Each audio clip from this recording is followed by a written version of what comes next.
നമസ്കാരം, ഞാൻ ബെന്നി താടിക്കാരൻ. ഇന്ന് ഒരു പുതിയ അറിവുമായി ഞാൻ നിങ്ങളുടെ അടുത്തേക്ക് വരികയാണ്.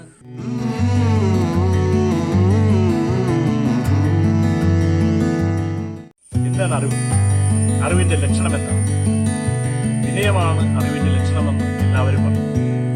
എന്നാൽ എനിക്കറിവുണ്ടെന്ന് എങ്ങനെ മനസ്സിലാക്കാം?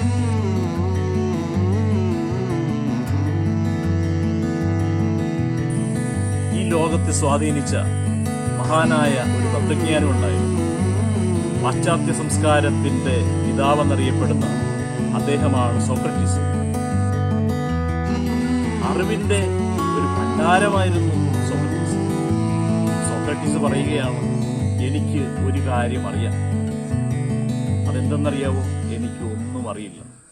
നമ്മുടെ ഒരു കൊച്ചു കവിയുണ്ടായിരുന്നു, നമ്മുടെ നാട്ടുകാരൻ, മലയാളി കുഞ്ഞുണ്ണി മാഷ്. അദ്ദേഹം പറഞ്ഞു ഒരിക്കൽ, അറിയില്ലെന്നറിയുന്നതാണ് അറിവിന്റെ ലക്ഷണം. അതെ, ഈ അറിവ് എനിക്കുണ്ടായിട്ടുണ്ടോ? ഈ അറിവ് എനിക്ക് എപ്പോഴാണ് ഉണ്ടാവുന്നത്? നിരവധി പുസ്തകങ്ങളിലൂടെ എൻ്റെ വായന മുന്നോട്ട് പോകുമ്പോൾ, നിരവധി വ്യക്തികളുമായി എനിക്ക് അനുഭവങ്ങൾ ഉണ്ടാകുമ്പോൾ, നിരവധി അനുഭവങ്ങളിലൂടെ ഞാൻ കടന്നു പോകുമ്പോൾ, നിരവധി സ്ഥലങ്ങളിലൂടെ ഞാൻ പോകുമ്പോൾ ഞാൻ മനസ്സിലാക്കുന്ന ഒരു ഉൾക്കാഴ്ചയുണ്ടല്ലോ, അതാണ് എനിക്കൊന്നും അറിയില്ലല്ലോ എന്നുള്ള അറിവ്. ഇവിടെയാണ് അറിവിന്റെ ആരംഭം. കൂടുതൽ അറിയുവാൻ വായനയുടെ പുതിയ ലോകത്തിലേക്ക്, ഈ പ്രകൃതിയിലേക്ക്, പുതിയ പുതിയ മേഖലകളിലേക്ക്, പുതിയ പുതിയ സ്ഥലങ്ങളിലേക്ക്, പുതിയ പുതിയ അനുഭവങ്ങളിലേക്ക് നമുക്ക് കടന്നു ചെല്ലാം. ആ ഒരു അത്ഭുത ലോകം നമുക്ക് ഏവർക്കും കീഴടക്കാം.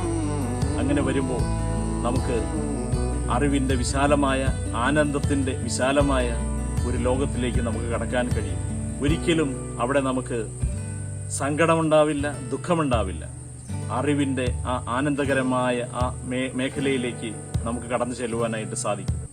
ഈ അറിവ് നമ്മൾ മറ്റുള്ളവരുമായിട്ട് പങ്കുവെക്കുക, മറ്റുള്ളവരെയും ഈ അറിവിന്റെ ലോകത്തിലേക്ക്, അറിയില്ലെന്നറിയുന്നുള്ള അറിവിന്റെ ലോകത്തിലേക്ക് നമുക്ക് ആനയിക്കാം. അങ്ങനെ നമുക്ക് ഒരുമിച്ച് പുതിയ ഒരു ലോകത്തിലേക്ക് നമുക്ക് കടക്കാം. എല്ലാവർക്കും ആശംസകൾ. പുതിയ ഒരു കാര്യവുമായിട്ട് അടുത്തയാഴ്ച നിങ്ങളുമായിട്ട് സല്ലപിക്കുന്നു. നിങ്ങൾക്ക് എല്ലാവർക്കും നമസ്കാരം.